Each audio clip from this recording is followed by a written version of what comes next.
C'est des conneries, on entend tous les jours. Hein, donc, non, je plaisante. Non, mais Jean-Louis, en fait, je le vois, je comprends sa réflexion. Non. Mais de là, de dire il fausse le championnat, il fausse.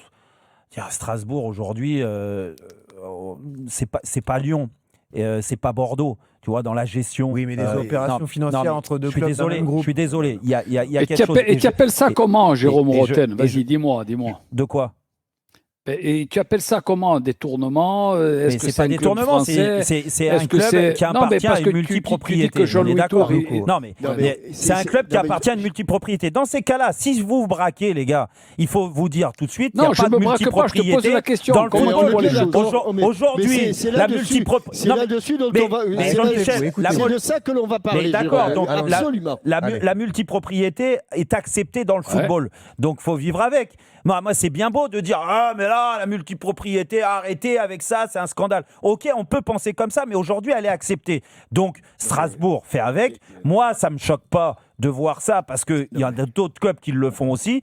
Et en aucun cas, j'ai l'impression que Strasbourg fausse le championnat. Par contre, la seule problématique, à mon sens, à ce que Strasbourg soit en multipropriété, c'est en effet ce qu'on disait hier avec l'Olympique de Marseille, avec ses changements incessants tous les ans, c'est que c'est difficile pour un Strasbourgeois, un supporter strasbourgeois sur place, mais encore une fois, je ne veux pas parler à leur place, mais j'imagine que c'est difficile de s'identifier à des joueurs parce que l'essence même du foot, c'est la passion sur le terrain, mais aussi en dehors. Ouais. Et qu'aujourd'hui, en effet, quand tu vois un mec comme Bakwa, qui est transféré pour 35 millions, c'est magnifique la somme.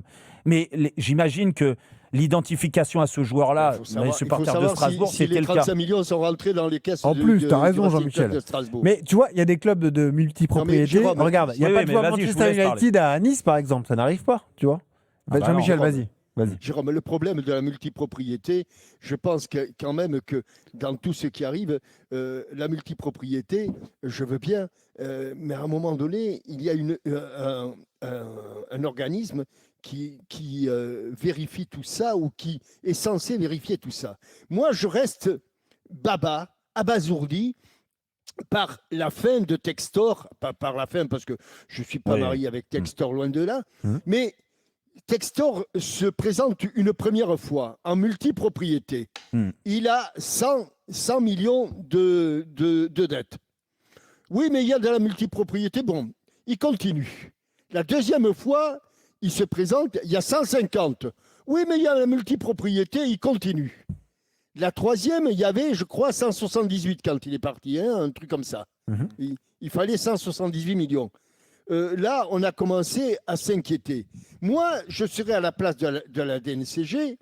Je croyais que la multipropriété, avoir plusieurs clubs disputant des championnats européens et après disputant des Coupes d'Europe, je crois qu'un club appartenant à la même galaxie ne peut pas disputer, deux clubs, appartenant à la même galaxie ne peuvent pas disputer la même Coupe d'Europe. Oui. On est bien d'accord? Oui. D'accord, c'est la règle. Donc, je pense que ce serait beaucoup plus simple s'il n'y avait pas de galaxie et de multipropriété.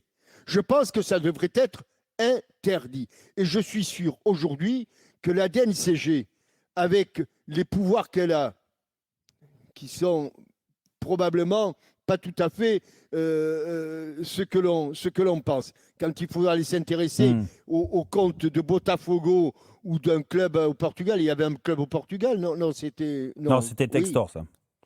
Ben, c'est Textor, oui. Ah oui. Il a bien Botafogo. Il en avait un en Belgique aussi, en Belgique, d'accord. Molenbeek. Oui. Bon, à la sortie, tu t'y retrouves pas. Il n'y a pas que la DNCG qui s'y retrouve pas. Tu as raison. Demain, je pense que les supporters strasbourgeois ne vont pas reconnaître leur équipe qui a été très bonne la saison dernière. Après, est-ce qu'ils ne seront pas contents d'avoir une équipe compétitive? Non, parce que c'est tout le Strasbourg, débat aussi. C'est Strasbourg dans le système d'avant, ils étaient morts.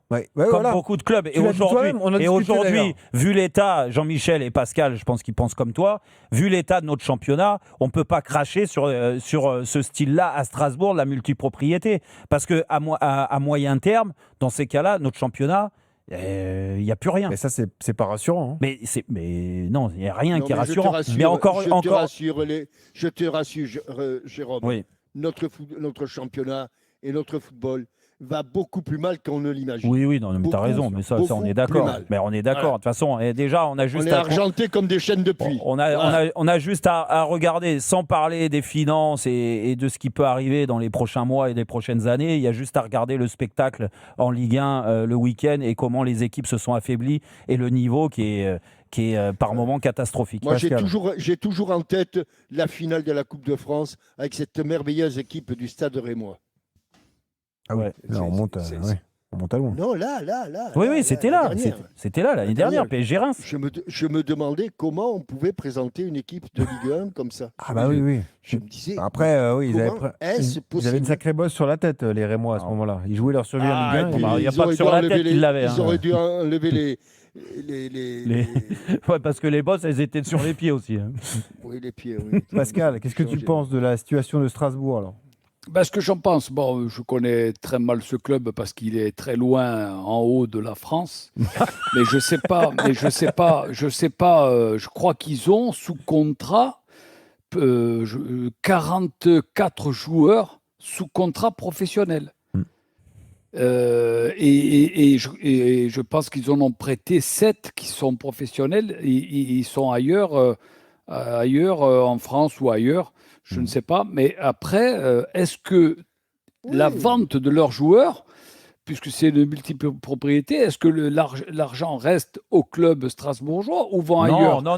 C'est la question. Ça va. Oui, mais dans les comptes que tu présentes à la DNCG, oui. C'est un pot commun. Ouais, c'est un pot commun. Oui, mais dans les comptes présentés à la DNCG, ils disent on a vendu pour tant de joueurs, donc ça rentre dans les comptes. Mais sauf qu'on est d'accord que le jeu d'écriture, ils s'aperçoivent que c'est pas vrai. Ah, ça c'est sûr. Oui, sauf que le système entre Chelsea Monsieur Lopez, Monsieur Textor et Strasbourg, le système pour l'instant marche bien. Oui. Ils n'ont pas de problème comme Textor à Lyon a eu des soucis, comme Lopez à Bordeaux, mais c'est moins qu'on puisse dire. Mais en fait, eux, c'est des mauvais exemples sur ce qu'on peut mettre en avant sur la multipropriété. Je trouve que Chelsea avec Strasbourg, là, comment c'est le président le groupe. Nice avec Manchester, c'est pas terrible quand même. Ça se passe bien. Non, mais Nice, Manchester, tu as raison, Jean-Michel. Mais parce que là, l'actionnaire, il a fait un choix très clair. Ça fait 3-1 là déjà.